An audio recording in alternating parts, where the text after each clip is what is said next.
Hello and welcome to this edition of the Classics Show with me, your host, Shabnam Riaz.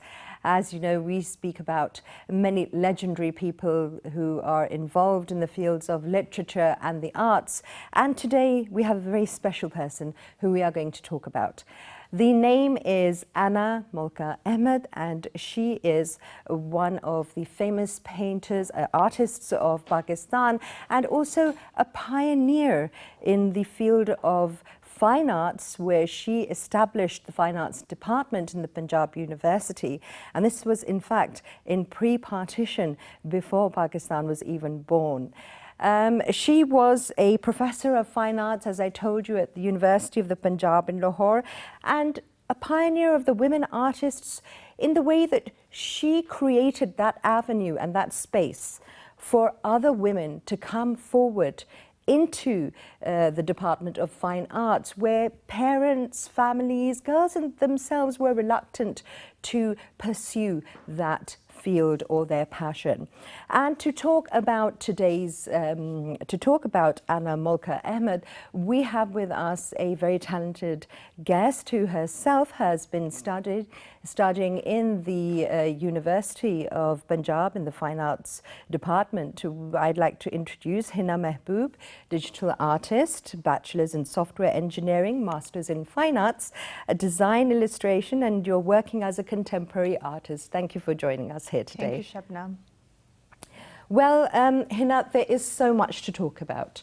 As we said, she is a legend, Professor Ana Molika Ahmed, and the reason why she is who she is today and her name is remembered is that she carved that niche, that pathway for other women to come forward at a time when pursuing the arts was not a very easy thing for girls to do. In fact, her contribution to art education and its promotion has been very, very influential. And at the time of independence, actually, there were only about 5 to 6 Muslim students in her art department. So she used to go from college to try and get other people to join her there. Now, Hina, as you know, you have been studying, you've had the opportunity to study there, and you've been able to take her work forward. What does she mean to be studying in that department, to be carrying on her legacy in a way? What does it mean to you as an artist yourself? Okay, like as a woman, as a female, I feel like she was the one who started, who initiated something for the woman at that time when no one wanted her, anyone, daughter or anyone, to carry the subject like fine arts. So one of the most important thing is that she went door to door. Even she motivated girls to come and study that subject, which was not that important at that time. Even if I take in my family also, no one wanted me. Even my father never wanted me to study fine arts just because it's a useless subject. What was the impression? What did they say? They said that this was something that, you know, it should be treated more as a hobby. Would that be the impression? No, actually, impression was that it's not like a subject you should study. Like the environment in fine arts mostly is thought of like is so broad and advanced. Like I'm brought up in the family like it's little restricted family, a little Islamic sort of family. Straight. So, but my mother was a person who supported me actually, who wanted me to do this, to study this field and study this subject. And as when I started studying started doing it, everyone was like, okay, now you do it, now you are doing good.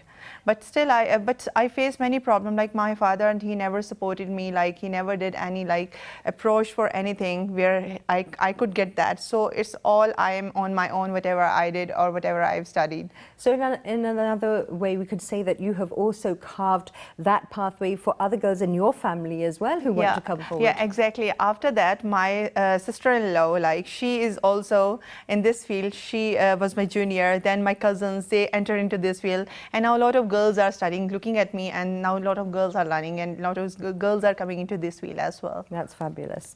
And as we, when we talk about any famous personality, especially in the creative business, there's always a story, a life's journey that has brought them to where they are today. As we are speaking about Ana Molika, her story is this, that she was born to Jewish parents. She studied painting, sculpture, design at St. Martin's School of Arts in London, and that's where she met her future husband, who was Sheikh Ahmed. She converted to Islam at the age of 18, and she moved to the subcontinent then in 1940. Sadly, the marriage didn't work out. She had 2 daughters, but she chose to stay in Pakistan and carry on her passion. Hina, I would like to, ask you, her contribution to feminism in Pakistan, empowering women, how do you see that?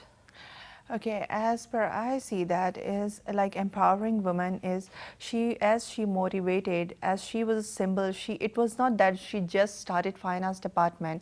It was she set a symbol. She set a status for women in men dominating society at that time of independence, when women were not allowed to go out of homes. So she was a pride for us, like as a woman. We see her, if she can do it, we can also do it. And apart from that, then it created a pace and space for women as well while entering into finance. Like again, I'll quote that, it's a mindset in everywhere, like what you will do if you'll do fine arts. There's nothing to do. Like I'm also working. Exactly. Same as I'll quote that, like I'm also working in men dominating environment, that is I'm working with Pakistan Army. So it's very much difficult sometimes for women to enter in that path and enter over there and get their like name recognized. They also exist. What she did for women. You also exist. We also exist. So this is the one of most important thing as per me. And the most important, I suppose, the message would be, is for people to continue their passion irrelevant of their gender. And that is something that, hopefully, that thankfully we are seeing in Pakistan, that more and more women, more and more girls are entering into those arenas that were previously male-dominated, or where parents used to have some sort of reservations into their daughters going into that field. Now, tell me, Hina, about her technique. Ana Molika, what was she known for, her famous works? I know that we had this discussion that she used the palette knife a lot for her technique. Her colors, vibrancy, what she wanted to paint about. Tell us something about that. Okay, mostly her work she was famous and known for her technique. That was, she mostly used knife painting. And basically, I also got inspired from her work. Like some of my painting, I got inspired. I also starting on that side. Her most important 3 of her artwork are very much famous. That are there is a Resurrection, Qiyamah, that is Qiyamah ka scene, and then it's Hell and Jahannam. These are more 3 important paintings which she worked, and the technique she used and the colors she used, that were actually very warm and very vibrant. She used impressionist technique, and she applying expressionism into that as well. Okay. So if we see some more of her work, they were like what she used to do, like she used, even I also followed that thing, like to apply direct colors on the canvas. What I've heard from seniors, what I've heard from a lot of people, like what she used to do, she puts a lot of colors in palette and she just started applying on the canvas. And then even when we do knife work, its technique is like that, we mix on the canvas directly. So that in a way was a reflection of her personality, because she was a bold person. For her to be able to create the department at that time, you know, it also comes through in her painting as well. Yeah, exactly. Like she was inspiration for me as well. I studied from there. I studied from Punjab University, and it feels very good. It's my it was from the department where she started as a woman, and she was like working on contemporary. She was at that time she was working contemporary on painting on manual form. So as I'm on the steps, what I'm creating now is that I'm working on contemporary artwork, just so that I can also do something different in a new formation.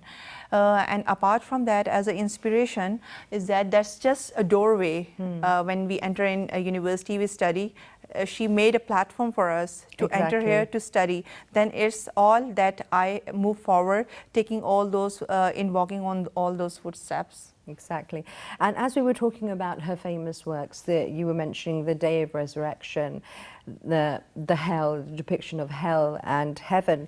How are the three sort of they would be intertwined, of course, because the theme is mutual to all of them. How would you describe the three of them differently? Okay, the resurrections is that it's a Qiyamah, okay, and then comes hell and heaven. Actually, what's the theme? Why these were actually a series of painting? I feel like, and most of the color used in that was warm color, right? There is a lot of reds in that painting. You can see that there are a lot of reds she have used that. And we're talking about the Day of Resurrection. Day of Resurrection, okay. And even in Qiyamah, or even in hell also, and even in Jannah also. Okay. Even she have, but somewhere she have used cool colors. Just in Jannah, she used cool colors just to represent that's it's a beautiful place, and something like it's a place where is a peace. And most of the time mostly in the painting, like in hell, you can see that it's like it's not a peaceful painting. Okay, one more thing I want to quote, that most of her work was based on painful situation. Like it was loneliness, a lot of loneliness was there. There was a lot of solitude, sadness in were her there. paintings. Just because I feel like because of her life and everything, like even in between, I would like to quote every artist, whoever paints, put himself, or it's an art is an expression actually. Like even I also paint. Most of my work is very sad and lonely, sort of loneliness. There is loneliness, though I'm really happy person in my life. There's nothing like that. But there are some. There is some background, like from where I travel, how I travel. Like when I started, like before, I didn't know who I am. I didn't know what I want to do in my life. Like what I am, who I am. Like then I actually suddenly I diagnosed, and I got to know that I am a cancer patient. Like it was first stage cancer. Suddenly I got a news. It was that sarcoma. Must have been so shocking. How did you? Your art must have been a real support for you at that time. No, actually I wasn't that serious into arts. Okay. That was a time when I started remaining alone, and when I was like, one thing I will quote, every bad incident gives you a positive like impression in the life, and I take it as it's a gift in the life. If that wouldn't happen to me, I wouldn't be where I am now. That's true. I took it seriously. I started focusing on that I should carry on this thing. Though I was working since my childhood, but I didn't took it seriously. Though I did my bachelor's in computer science as well. Then I did some sort of jobs during that time. But when suddenly I diagnosed from cancer, it was really bad time for me. Like still there are some marks on me as well. And I really feel like it shocks me still. I don't know. Did you paint during that time? I used to sit alone a lot, so I started painting things. So I started working. Then after that, my mother, and my father, they supported me that no, you should enter into this field now. So what I did, I took it seriously. I started again in fine arts department. I got admission. I did painting diploma. Then after that, my drawing. I actually, my focus was into painting, but what I did, after that I entered into design field. Okay. Just because I thought if I know all these things, I can do everything. So I started learning design. I did my bachelor's in fine arts from Punjab University, then master's from Punjab University, and I got distinction in that. And mostly, like, though my main interest was always painting, that was not design at all. So then I took illustration, as just because illustration is a sort of painting. You can, you have to think, and you can make whatever you think. So most of my work is in narrative form. Like I also work in Sufism. I worked a lot on like incidents, on social work.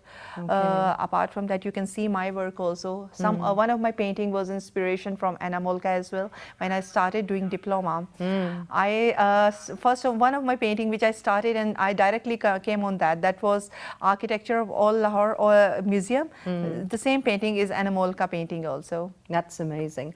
And as we say, art, creativity, many poets have said that, and writers have said as well, it's not hard to write. You just actually bleed onto paper.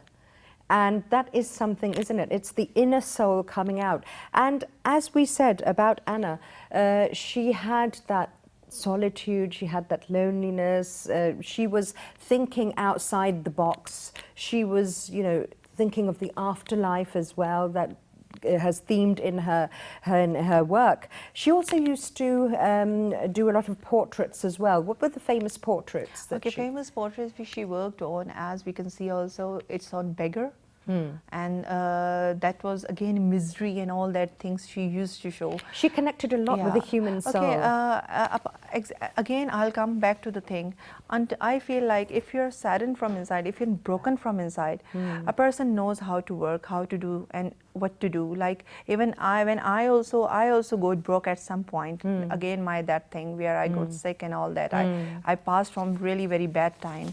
So I also started painting like life to death sort of scenes. One of my painting I have that I paint in life to death. Right. So we start looking on the things like it's the future, like at end we have to die.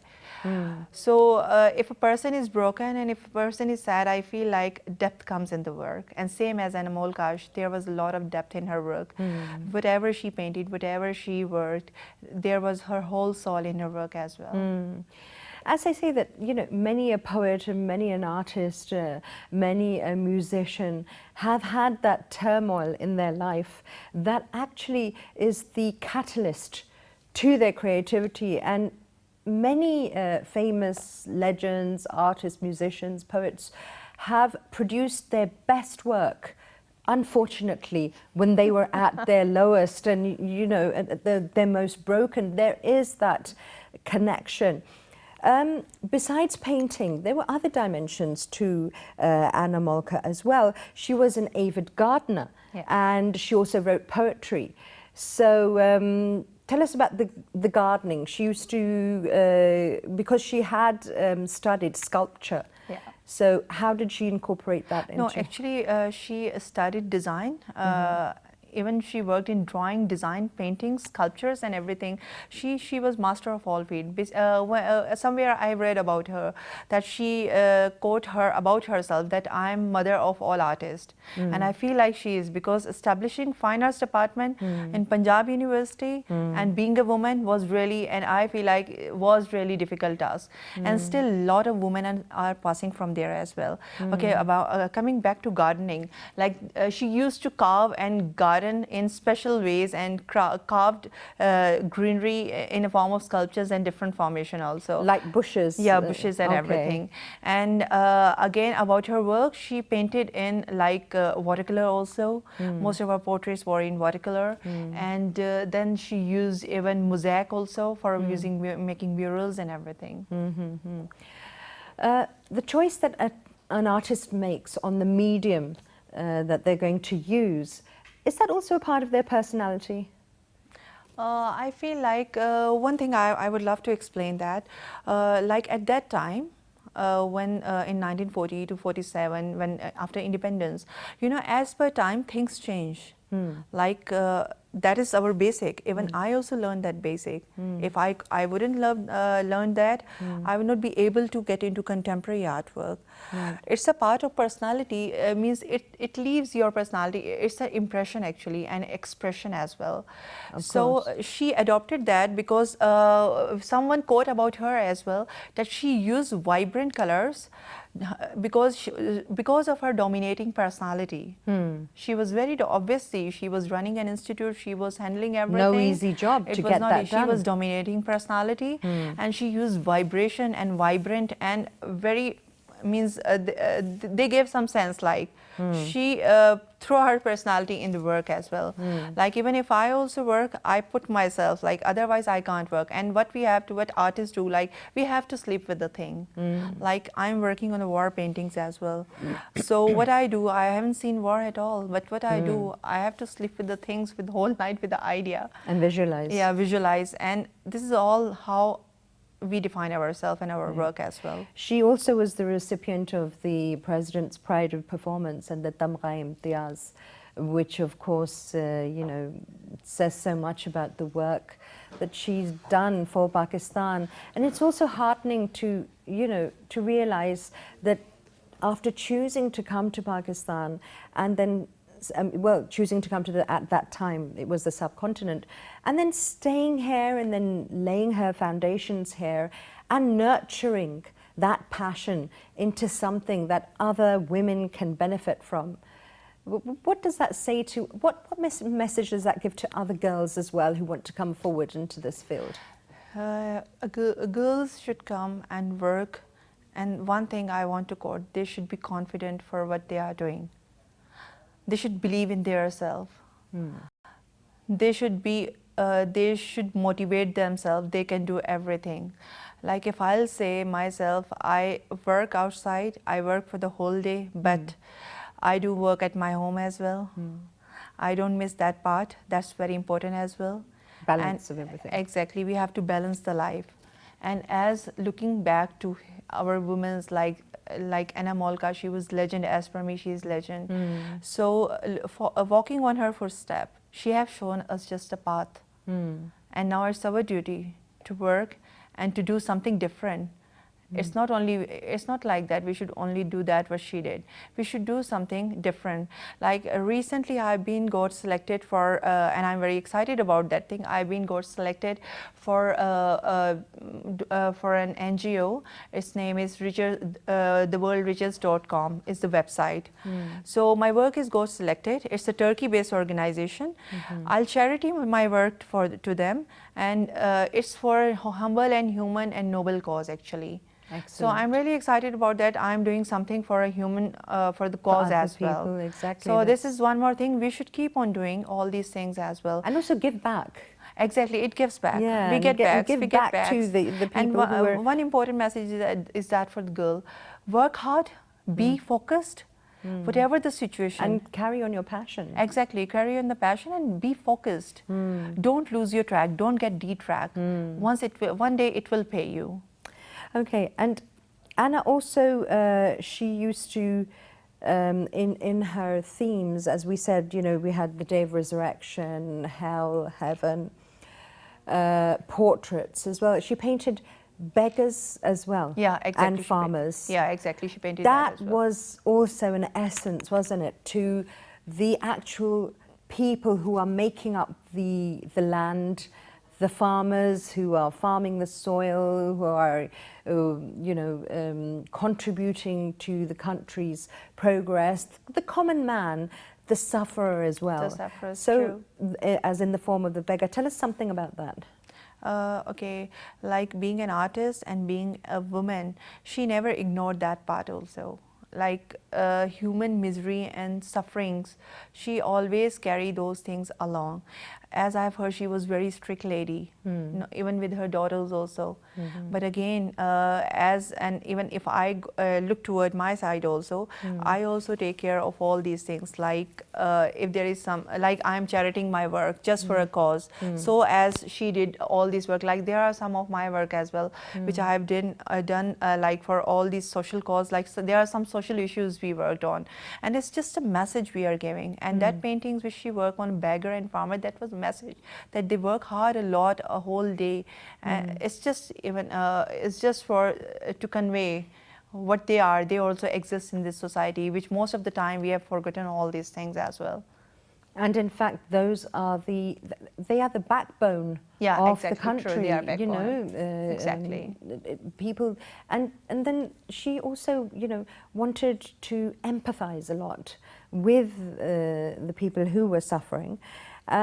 There was a postage stamp also that the Pakistan Post, it was in commemoration of Ana Molika, and that was in 2006. Tell us a bit about that as well. I guess it's a great pride of honor for a person whose postage stamps come over suddenly. Like it was 4 rupee stamp, I guess, yes, it was which got launched. Yeah. And she was pride of performer, and she Pride, got Tamga Imtiaz, and then she got Khadijatul Kubra award as well. So I wish even my stamp get on the postage someday. It's my dream. Everyone's as well. dream. That's true. So.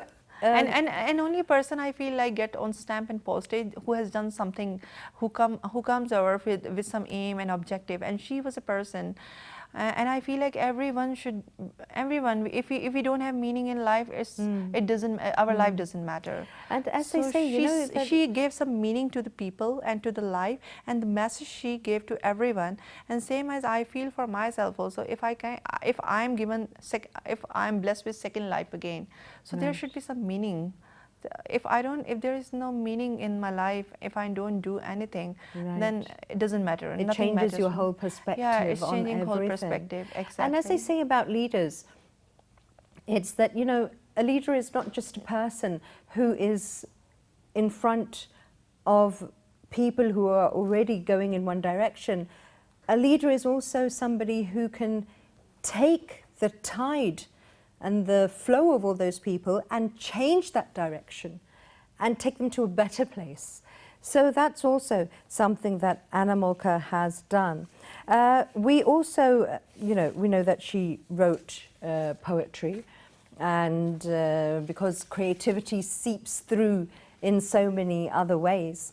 She wrote poetry, and I have a few lines of what she had written. And the poetry came at a rather later stage of her life. Maybe she was in more of a reflective mood at that time. A short stanza that I have, she writes, "Daylight after night, spring when birds sing, sunshine after rain. So with life's pain and confidence does not wane, and courage sustains." That is profound, isn't it? I mean, that's poetry exactly... also, actually, poetry shows her personality, what she's suffering at. Obviously, she was in professional life and she was having personal life as well. She worked for everything, and like in poetry and art, it's an art as well. I say that.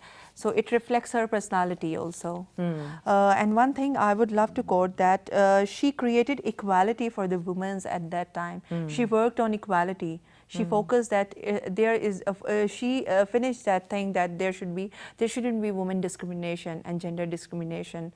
So actually she works on that lines. That's why she could be able to establish finance department, and I'm proud to announce that I'm from Punjab University Finance Department. From the legacy that she's started, so you're carrying on that legacy in your way as well. And then of course the girls that you inspire, because this is just, you know, like a trickle-down effect. Yes. She inspired so many, those people who go on to inspire others, it just keeps going. And that's the wonderful thing about people like Ana Molika, who have come forward and made such a difference in society, because arts, literature, these things are so important, especially in the turbulent times that we live in today. I would think that people should be more connected towards this, because this is a piece of your soul that you are exploring and you are going into, and then you're expressing that in different mediums. She was known to be strict. I know this for a fact, that when I was at school, my teachers, the ones who were the strictest, were the ones I learnt the most from. And even at that time, when I used to think, you know, that terrible, and you know, it's not easy to be with a strict teacher, but that is where you learn the most. And then it's on later years that you actually think to yourself that we were actually done a huge favor. So tell us about something about, you did have the opportunity to speak to some of her students or some of the people who had studied under her. So what do they say? Okay, one of the most things the students passed from have studied from her are really well-known people these days. They are working nationally, internationally as well. And what I've heard, she was really strict in studies. When things come for studies, she don't compromise on that thing. Again, everyone has his own life or her own life. But again, even I was also lecturing in Canada. I used to teach there. When things came to like, here is your class, here is your subject, focus on that. Were you strict too? Yeah, I was strict in studies form, but I was really friendly with my students. They were really like, we worked as a friend. We worked in a friendly environment, and my students still loves me, and they still call me that to come back again. That's wonderful. Though I've lived in it I taught there for 6 years, and then, but again, it's part. If we don't do that, no one would take studies seriously, because when sometimes people come with a mindset that fine arts is a subject. We will not study, we'll enjoy our life, but it's not like that. I feel like I work day and night, I worked day and night, and I focus and if we don't work, we'll not come up to with something. There are a lot of people who who study this subject fine arts, but there are many few people who come in life with something. It's true. not everyone who will make a difference. Yeah, exactly. And how to make it is all about will and our own determination. It comes from inside. Though my husband, actually, I want to quote one more thing. I'm married also, and my husband, he was the main force, like after marriage, he was the main force who motivated me, like, no, do it. And wherever I get stuck, I ask things from him. He motivates me. And I'm blessed with this thing that he is the person behind, like, get me move forward. Like, it's a quote, like, every successful man behind is a woman. Behind but every successful man is a woman. It's the other way. Behind is a man. Well, that's fabulous. That's fabulous.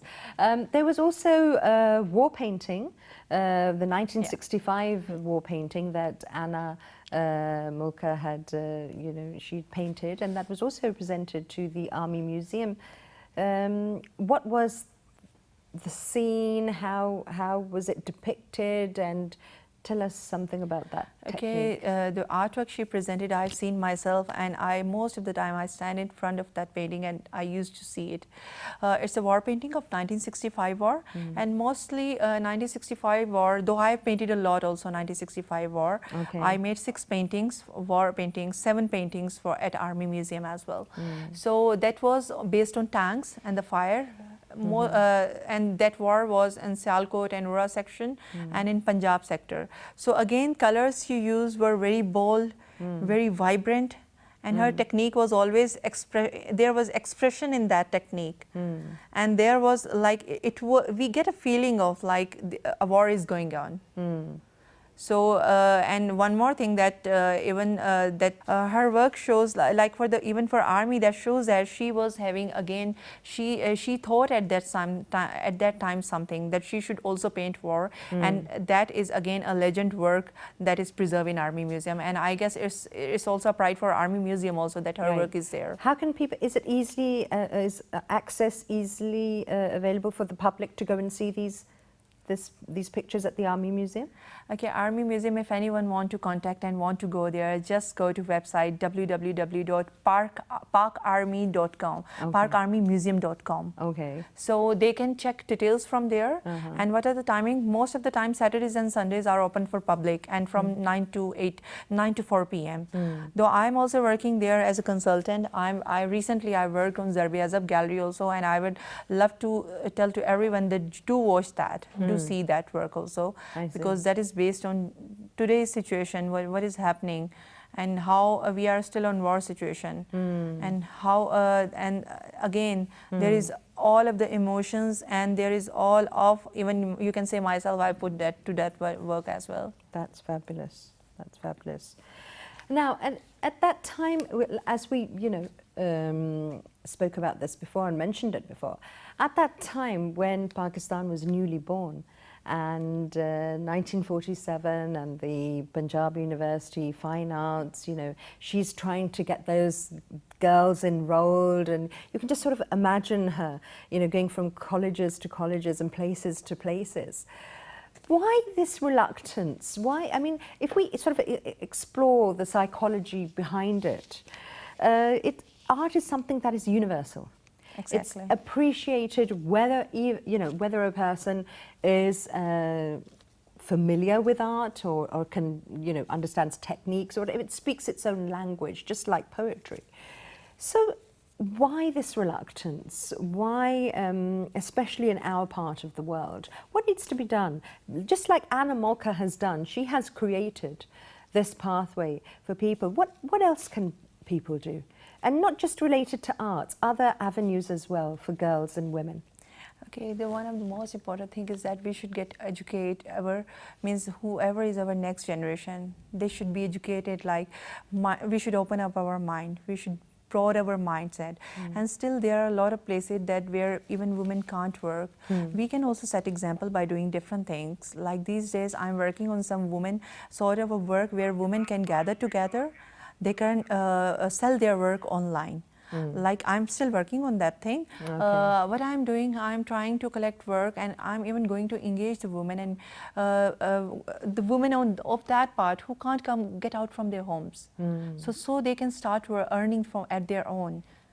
So they can get over with the thing. They don't need to look up to anyone else who will pay them, and they'll just earn their livelihood. No, they can earn themselves as well. Exactly. And in our part of world, art is not that important. What I feel like. It needs to be promoted more. It needs to be taught as a serious subject. Exactly, in schools and colleges as well. Reason is that because there are a lot of problems people face, face a lot of days, like for the whole day, for the whole time. So that comes a second priority. As I said, lots of people think of it as a hobby. Yeah, though anyone asks me, is it your hobby? I say, no, it's not my hobby. It's my profession. I'm earning from it. Yeah. And I make it to earn.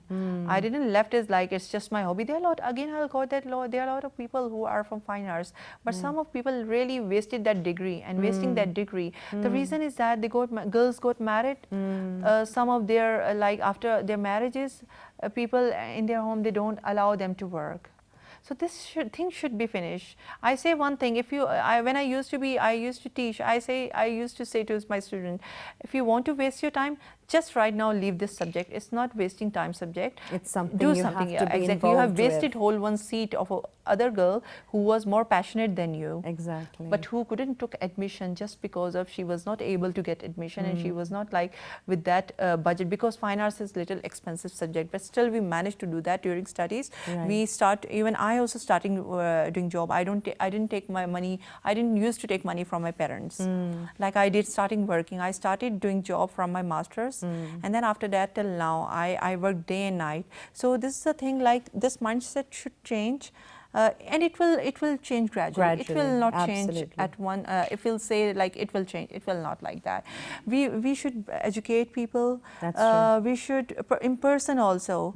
We should tell them this subject is important thing. Like you can. It is actually creativity, right? Yes. If you are creative in your field, you can be creative at your home also. That's true. Like, and it seeps into everything that you have. Exactly. Well, you know, we have lots to talk about, but unfortunately we're running out of time. So, Hina, thank you so much for being a guest today in today's program, and we've really enjoyed talking to you and sharing your experiences as well. So today, we take this message, this legacy of this wonderful, iconic lady, Ana Molika, who created something out of nothing. And that, you know, that is one of the main things that defines a person.